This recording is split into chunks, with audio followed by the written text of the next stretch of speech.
दिल्ली। हाँ जी, बस यहाँ से स्टोन्स थ्रो कह लें अंग्रेजी में। ऐसा ही है। तो वहां पे उन्होंने करके नहीं दिखाया। कि एक रिपोर्ट आई है जिसके मुताबिक इंडिया की जीडीपी की अगर बात करें, इंडिया की इकोनॉमी 7.2% पे राइज करेगी। यानी मुश्किलात वहां शायद इससे ज्यादा थी। अब भी अगर वो कहते हैं one there macro economic imbalance वहां नहीं है। सर 550-600 बिलियन डॉलर उनके पास फॉरेन एक्सचेंज रिजर्व पड़ा हुआ है। सबसे पहले नंबर पर श्रीलंका डिफॉल्ट के दहाने पर था और तीसरे नंबर पर पाकिस्तान था। पाकिस्तान की बारी तो आ चुकी है। जब हिंदुस्तान सॉफ्टवेयर इंडस्ट्री में पूरी दुनिया में राज कर रहा है और आज उनकी सॉफ्टवेयर इंडस्ट्री जो है वो 300 बिलियन से ज्यादा के रेवेन्यूज जनरेट कर रही है, तब हम पाकिस्तान के अंदर सॉफ्टवेयर अपडेट कर रहे हैं। इस टाइम इंडिया जितनी तेजी से कंपीट करता नजर आ रहा है चाइना को, जितनी तेजी से एशिया में अपनी एक पावर, प्रॉपर पावर जिसे कहते हैं, दिखाता नजर आ रहा है, ये सबके सामने है। उन्होंने 47 साल में हम दोनों इकट्ठे ही आजाद हुए थे, उन्होंने सॉफ्टवेयर एक्सपोर्ट किया, हमने लोगों के सॉफ्टवेयर अपडेट किए। कि हुजूर अब तो साइकिल नहीं खरीदी जाती तो गाड़ी कैसे खरीदेंगे हम, जितनी कीमतें चढ़ी हैं। जीडीपी इंडिया का है वो उसने अपने जो पिछला एक अंदाजा लगाया जा रहा था, आपके साथ इंडिया में देखें क्या रेट है, तो आप कैसे मार्केट का मुकाबला करेंगे। लेकिन जो रियल एस्टिमेट है वो अल्टीमेटली 7-8% से भी ऊपर जाएगा। चाहे वो जर्मनी हो जो कि निगेटिव में चली गई, ऐसे में इंडिया फास्टेस्ट राइजिंग इकोनॉमी है, चाइना से भी आगे है।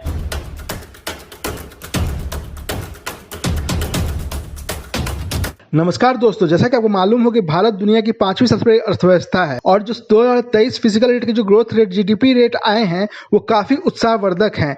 पूरे दुनिया में भारत 7.2 के रेट से ग्रोथ करेगा, जो कि पूरी दुनिया में सबसे ज्यादा है। कोई भी देश भारत के ग्रोथ रेट के सामने टिक नहीं पा रहा है। और तो और जो डेवलप्ड कंट्रीज हैं जैसे कि यूनाइटेड स्टेट्स हो या फिर कोई यूरोपियन कंट्री हो, सभी की ग्रोथ रेट भारत से आधे से भी कम है। इसी को लेकर एक अनुमान किया जा रहा है कि जो रेट से भारत ग्रो कर रहा है, आने वाले साल में भारत चौथी और उसके अगले साल में भारत तीसरी सबसे बड़ी अर्थव्यवस्था बन जाएगी।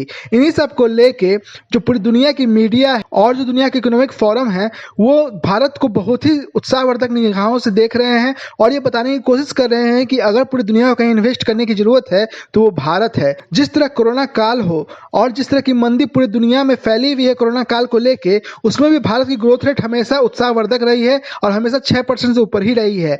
और तो और भारत का जो ग्रोथ रेट है आने वाले 10 सालों में सेकंड पोजीशन में पहुंच जाएगी। और ये सब हो रहा है भारत की जो आर्थिक नीति है उसको लेके। जिस तरह से भारत ने अपने हर सेक्टर में प्रयास किया है उसी का ये रिजल्ट है। इन्हीं सब को लेके पाकिस्तान मीडिया में चर्चाएं गर्म हैं और क्या बातें हुई, आप खुद डिबेट में देखिए।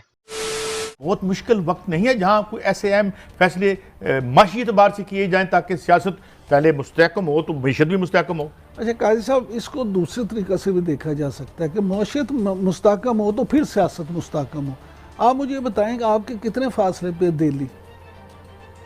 हाँ जी, बस यहाँ से स्टोन्स थ्रो कह लें अंग्रेजी में। ऐसा ही है। तो वहाँ पे उन्होंने करके नहीं दिखाया, आपके सामने है ना, उन्होंने वहाँ क्या कुछ नहीं किया। यानी मुश्किलात वहाँ शायद इससे ज्यादा थी।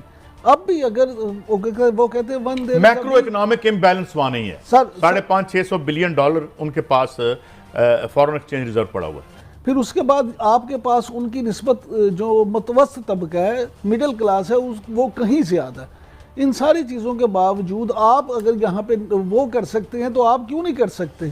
तालीम का शोबा देख लें, हेल्थ का शोबा देख लें, आप 2-3 ये चीज़ें ठीक कर दें, लोग आपके गुण गाएंगे। आज आए इंडिया के जीडीपी नंबर मतलब इंडिया की इकोनॉमी 7.2% पे राइज करेगी इस साल, ऐसा बताया जा रहा है। पिछले साल 9% पर राइज करती दिखी थी, इस साल 7.2, एक ऐसे साल में जिस साल ज्यादातर बड़ी इकोनॉमीज रिसेशन में जाती दिख रही हैं।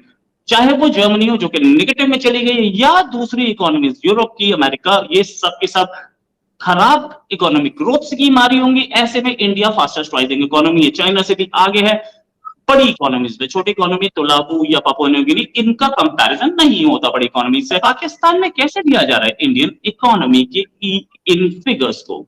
आपके सवालात का जवाब देने से पहले मैं ये क्लियर करना चाहता हूं, मैं कोई इकोनॉमी स्पेशलिस्ट नहीं हूं, मैं कोई वर्ल्ड बैंक में जॉब नहीं कर चुका, मेरा कोई आईएमएफ के साथ डील नहीं चल रही, लेकिन एक आम पाकिस्तानी हूं, थोड़ा सा एजुकेटेड हूं या थोड़ी सी एजुकेशन हासिल करने की कोशिश करता हूं। इन सब चीजों को मैं इस तरीके से देखता हूं कि देखें, हमें ये देखना है कि अगर 2 साल पहले की बात करें, 3 साल पहले की बात करें, इंडिया 2-3 साल से नहीं बल्कि गुज़िश्ता लास्ट तकरीबन 7 to 8 years 9 years से जो है वो तेजी से डेवलपमेंट की तरफ जा रहा है। इवन कोरोना के टाइम में भी जो इंडिया की इकोनॉमी थी वो उस तरीके से नहीं घबराई जिस तरीके से बड़ी बड़ी इकोनॉमी, अगर अमेरिका की बात करें और दूसरे बड़े कंट्रीज की बात करें जिनकी इकोनॉमी को परेशानी का सामना करना पड़ा।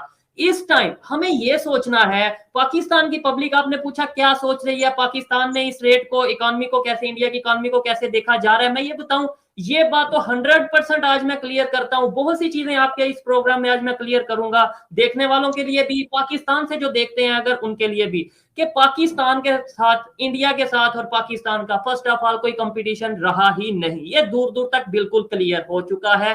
और अगर कोई जज्बाती पाकिस्तानी ये कहे कि देखो सोहेब चौधरी ने बोल दिया कि भाई इंडिया के साथ तो मुकाबला ही नहीं, तो वो उसकी सोच है। भाई मैं जो ऑब्जर्व कर रहा हूं, मैं जो फील कर रहा हूं, मुझे ऐसा लगता है कि आज के दौर में अगर मैं इंडिया के साथ कंपटीशन कर रहा हूं तो मैं अपना मजाक बना रहा हूं। सीधी बात है, क्लियर बात है।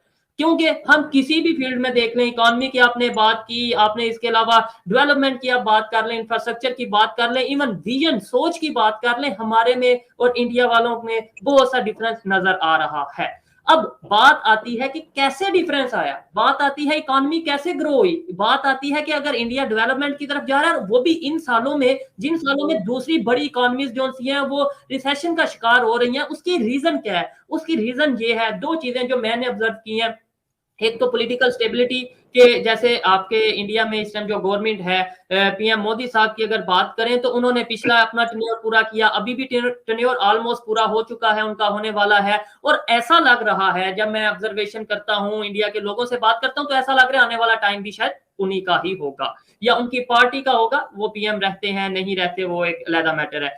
ये चीज बहुत ज्यादा मायने रखती है कि भाई आपके ऊपर पूरी दुनिया ट्रस्ट कर रही है। मैंने अगर इंडिया की किसी से बात करनी है, इंडिया में अपनी मल्टीनेशनल कंपनी लेकर आनी है, अगर इंडिया में किसी भी कंट्री ने इन्वेस्टमेंट लेके आनी है, उसे ये पता है कि भाई ये पार्टी है, ये लीडर है, इनसे बात करनी है। अब दूसरे कंट्रीज में ऐसा होता नजर नहीं आ रहा। फिर इसके अलावा इस टाइम इंडिया जितनी तेजी से कंपीट करता नजर आ रहा है चाइना को, जितनी तेजी से एशिया में अपनी एक पावर, प्रॉपर पावर जिसे कहते हैं, दिखाता नजर आ रहा है, ये सबके सामने है। सबसे पहले नंबर पर श्रीलंका डिफॉल्ट के दहाने पर था और तीसरे नंबर पर पाकिस्तान था।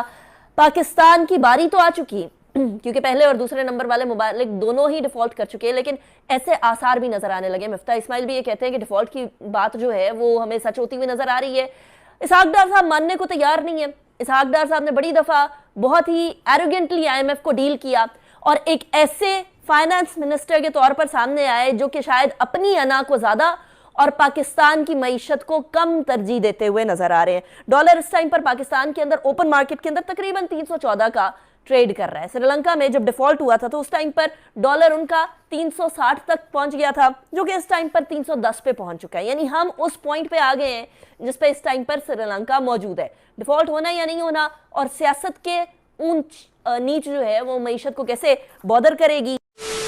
दोस्तों, आपको अगर वीडियो अच्छा लगा तो इसे कर दीजिए लाइक। अगर आप मेरे चैनल पर नए हैं तो इसे सब्सक्राइब करके ही जाइएगा। जय हिंद, जय भारत।